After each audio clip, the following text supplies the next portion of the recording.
देखिए, सबसे महत्वपूर्ण बात यह है कि न्याय के अंतिम पायदान पे बात पहुंची क्यों, सुप्रीम कोर्ट की चौखट तक जो बात पहुंची है। उससे पहले मेरा सवाल देश के प्रधानमंत्री जी से है कि लाल किले की प्राचीर से आपके जो नारी सुरक्षा और नारी सम्मान के भाषण थे, उसकी परिणति ये थी कि दोपहर होते होते 11 जघन्य आरोपी जिन्होंने बलात्कार किया, जिन्होंने हत्या किया, उनको राज्य सरकार रिहा कर देती है। जब प्रधानमंत्री जी मुख्यमंत्री थे तब भारत की एक बेटी बिल्किस बानो का बलात्कार हुआ, हत्याएं हुई, और उसके बाद आज जब प्रधानमंत्री बन गए वही मुख्यमंत्री जी यानी कि नरेंद्र मोदी जी, तब जो है एक बार फिर से न्याय के साथ बलात्कार हुआ है और उस बेटी के जो आरोपी थे उनको रिहा कर दिया गया। रिव्यू कमेटी में जो लोग बैठे थे उनके जमीर पे एक बार भी चोट नहीं लगी, जिसमें भारतीय जनता पार्टी के विधायक थे। इससे शर्मनाक क्या हो सकता है। अंतिम पायदान पे बात पहुंची है कि माननीय उच्चतम न्यायालय ने सुनवाई की है और आज कुछ सवाल पूछे हैं, लेकिन ये मसला तो सबसे बड़ा देश के प्रधानमंत्री से सवाल पूछने का है। प्रधानमंत्री जी बताएं कि वो 3 तलाक पर मुस्लिम बहनों के लिए लंबे लंबे भाषण देते हैं कि हमने कानून बना करके आपको इंसाफ दिया। क्या बिल्किस बानो आपकी बहन नहीं है? क्या वो आपसे इंसाफ नहीं मांग रही है? तो भारत की तमाम बेटियां आपसे कह रही हैं कि आपका बेटी बचाओ बेटी पढ़ाओ का नारा झूठा और खोखला है। आपका नारा खोखला नहीं है तो बिल्किस जैसी जो सैकड़ों बेटियां हैं जिनके साथ देश के किसी ना किसी कोने में बलात्कार हो रहा है, अपराध हो रहा है, उनको न्याय देने के लिए आपके पास कोई भी रोड मैप नहीं है, और जिनको न्याय थोड़ा बहुत मिला था उनके भी आरोपियों को आप बरी कर दे रहे हैं। सर, आखिरी सवाल आपसे। जो एजुकेशन मिनिस्टर हैं कर्नाटका के, वो ये कह रहे हैं कि सभी मदरसों की इंस्पेक्शन की जाएगी, सभी मदरसों की इंस्पेक्शन करेगी सरकार। नहीं, गृह मंत्रालय कई बार ये काम कर चुका है, कई बार उसकी रिपोर्ट्स आ चुकी हैं।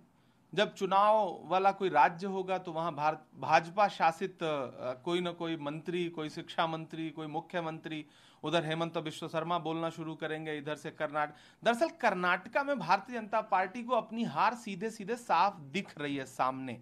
सारे इंटरनल सर्वे सर्वे बता रहे हैं कि वहां पे कांग्रेस की सरकार बनने जा रही है।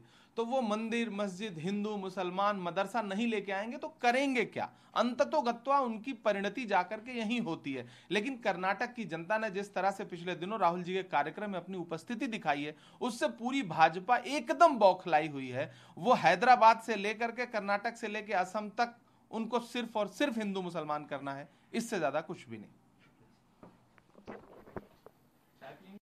और पर आज पेगासस के मामले में सुप्रीम कोर्ट ने कहा कि कोई कंक्लूसिव प्रूफ नहीं है पेगासस स्पाईवेयर का। जो फोन एग्जामिन किए गए 5 फोन ऐसे हैं, उसमें कुछ मालवेयर जरूर दिखाई दिया गया, लेकिन ऐसा नहीं है कि ये पेगासस ही है।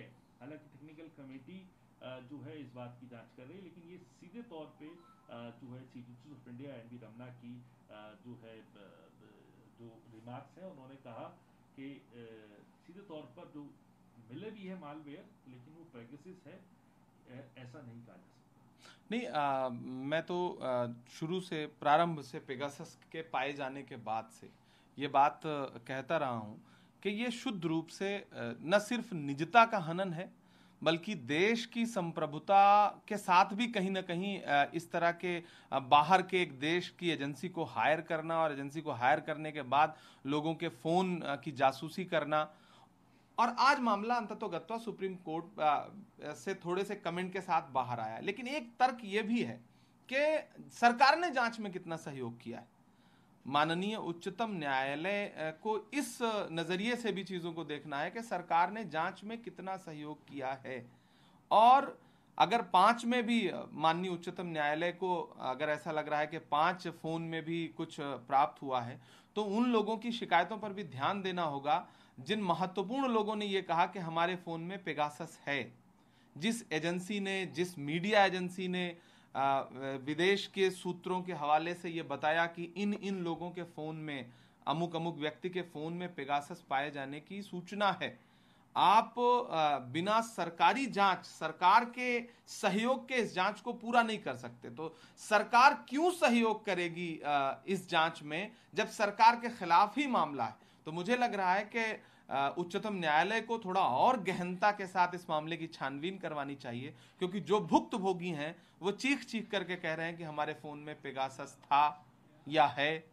तो इस मुद्दे को इतना लाइटली नहीं लिया जा सकता। ये बहुत गंभीर मुद्दा है और लोकतंत्र में इस तरह की चीजों की जगह नहीं होनी चाहिए। ये सीधे सीधे लोकतंत्र के साथ खिलवाड़ है, निजता का हनन है, अभिव्यक्ति की आजादी पे भी हनन है।